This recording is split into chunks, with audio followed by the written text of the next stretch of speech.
Halo, perkenalkan nama saya Maria Fantisia Munaniron dengan NIM 21010600049, mahasiswa semester 6 Program Studi Pendidikan Kimia, Fakultas Keguruan dan Ilmu Pendidikan, Universitas Nusa Cendana Kupang. Dalam video kali ini saya akan menjelaskan materi tentang katabolisme karbohidrat. Nah, perlu teman-teman ketahui bahwa katabolisme karbohidrat pada tahap respirasi ini ada beberapa proses atau tahapan. Yang pertama itu ada glikolisis, yang kedua ada dekarboksilasi oksidatif, yang ketiga ada siklus Krebs, yang keempat ada sistem transfer elektron, dan yang kelima itu ada fermentasi asam laktat dan alkohol.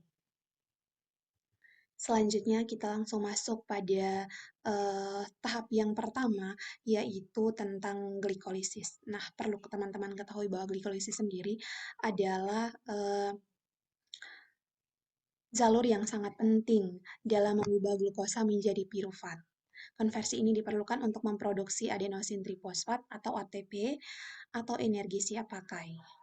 Glikolisis ini akan memecah molekul 6 karbon glukosa menjadi molekul 3C yang disebut pirufat dalam serangkaian reaksi biokimia pengoksidasi yang kompleks.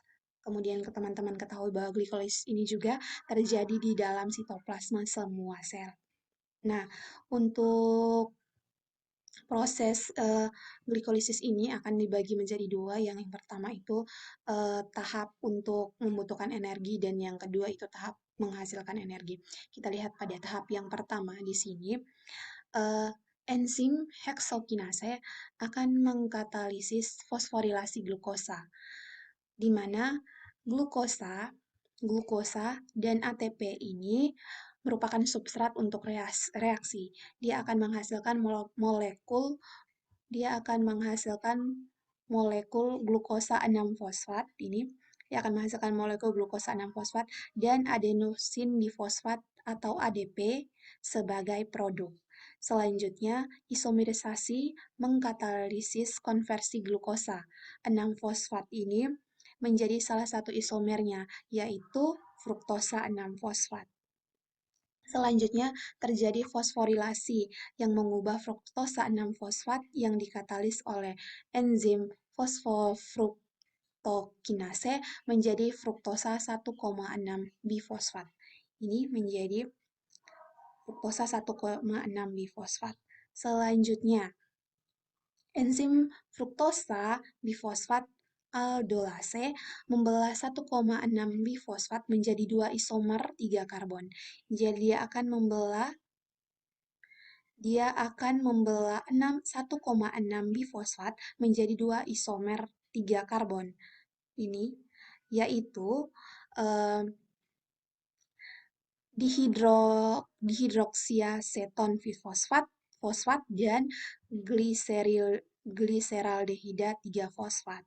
Selanjutnya, isomerisasi mengubah dehidroksiaseton fosfat menjadi isomernya, yaitu gliseraldehid 3 fosfat. Kini, 6 karbon glukosa sudah diubah menjadi 2 molekul 3 karbon terfosforilasi G3P.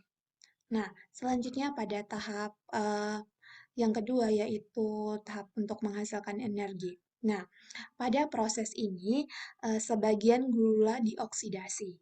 Reaksi ini dikatalisis oleh enzim gliseraldehida 3 fosfat dehidrogenase. Kemudian, enzim ini mengkatalis reaksi multilangka antara 3 substrat gliseraldehida 3 fosfat, kofaktor NADA+, dan fosfat anorganik, dan menghasilkan 3 produk, yaitu 1,3 bifosfogliserat, NADH, dan H+. Jadi ini hasilnya teman-teman.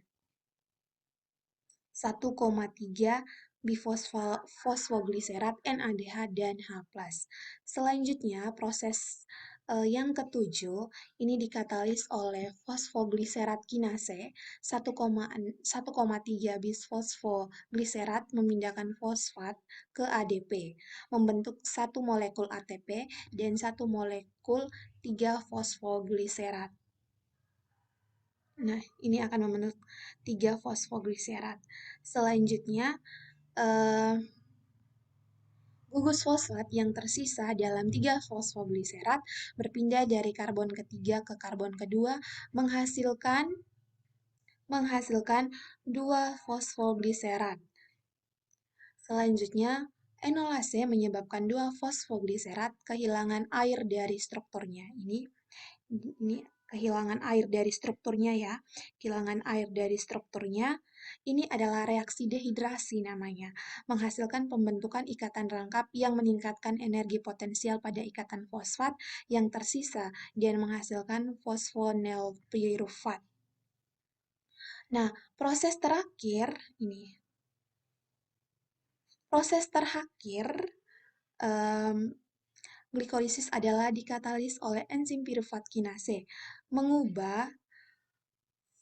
dia akan mengubah fosfoenol pirufat ini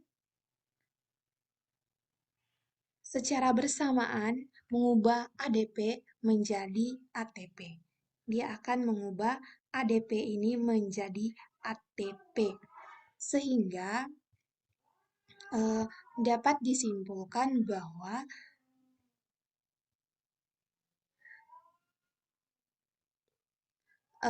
glikolisis itu akan menghasilkan ATP sebagai energi yang siap untuk dipakai. Selanjutnya pada tahap yang kedua yaitu tahap dekarboksilasi oksidatif. Nah, teman-teman, dekarboksilasi oksidatif ini adalah peristiwa pelepasan gugus karboksil. Nah, gugus karboksil yang dilepas yaitu asam pirufat atau 2C2 dan penambahan molekul koenzim A sehingga menghasilkan asetil koenzim A dalam suasana aerob. Proses tersebut berlangsung di membran krista mitokondria. Nah, bagaimana tahapannya? Mari simak penjelasan saya. Nah, untuk tahap glikolisis atau perubahan glukosa menjadi asam pirufat. Nah, tahap pertama ini memiliki proses yang panjang dan terjadi di dalam sitosol. Selanjutnya beralih ke proses konversi asam pirufat menjadi asetil koenzim A yang disebut juga dekarboksilasi oksidatif. Nah, teman-teman lihat pada yang pertama di sini asam pirufat yang dihasilkan tahap sebelumnya itu akan melepaskan gugus karboksil yang diubah. Dia akan melepaskan gugus karboksil yang akan diubah menjadi CO2.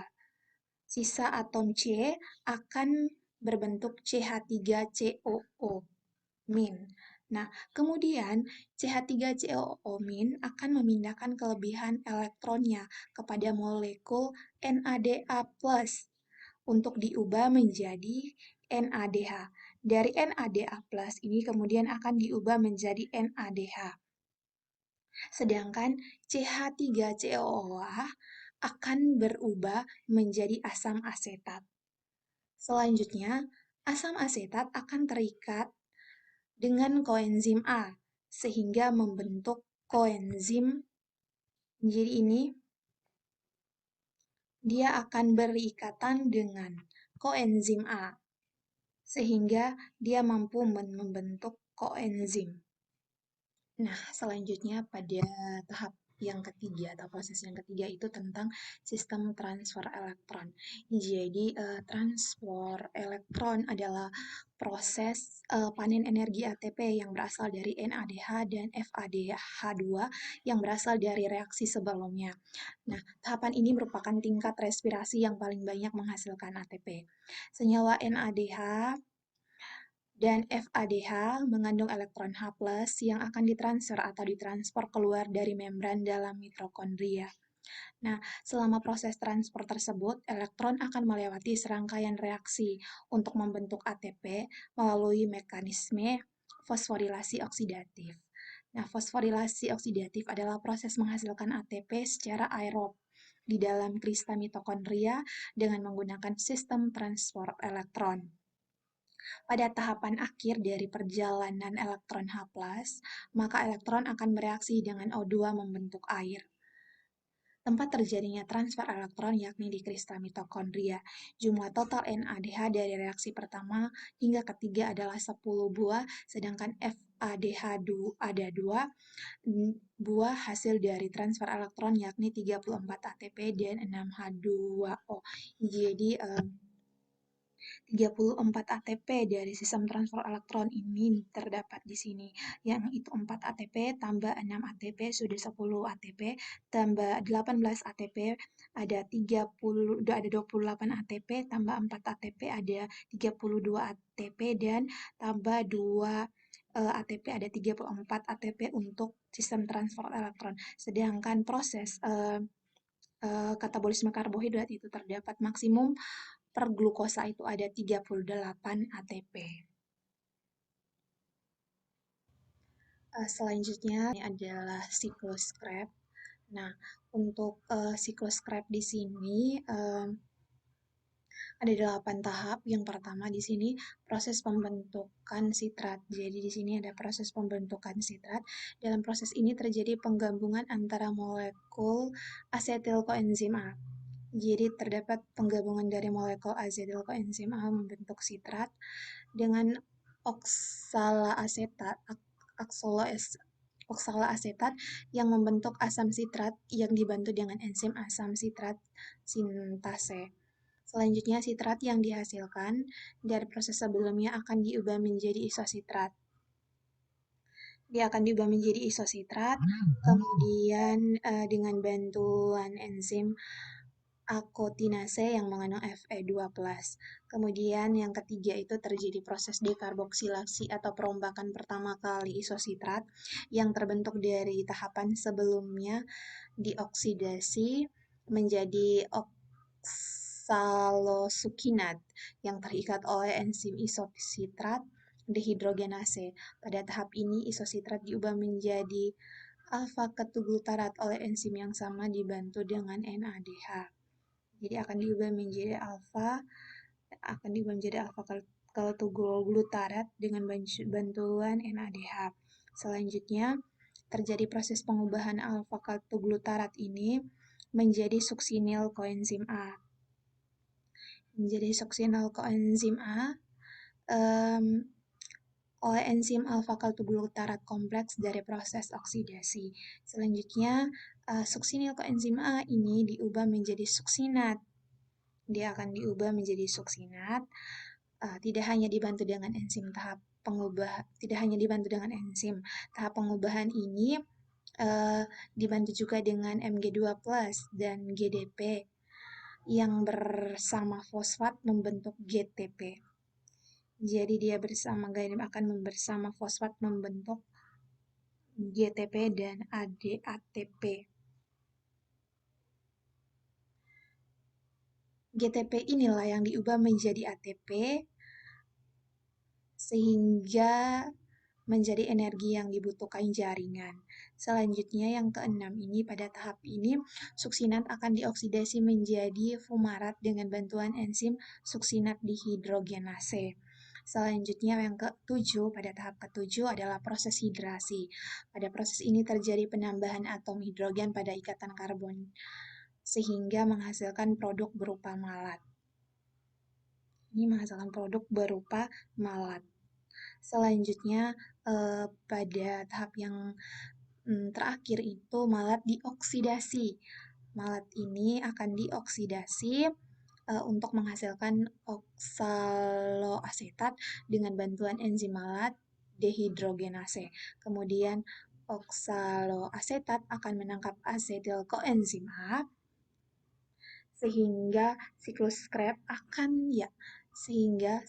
Krebs akan berulang, akan terus-menerus terjadi atau berulang terus. Tidak hanya itu, dalam tahap ini juga berupa NADH.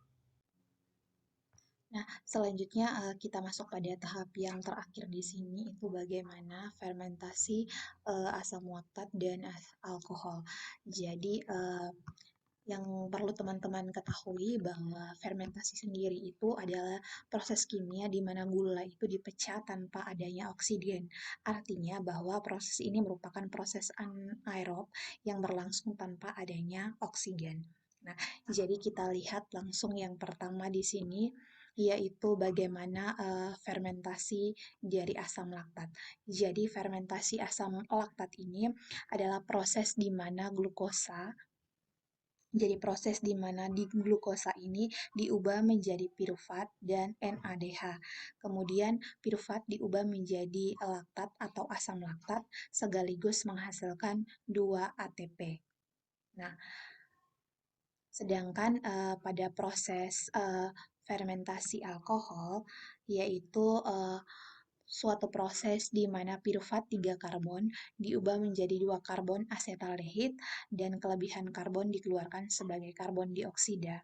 Nah, asetaldehida ini selanjutnya dioksidasi menjadi etanol, di mana NADH diubah menjadi NAD dan proses diulangi.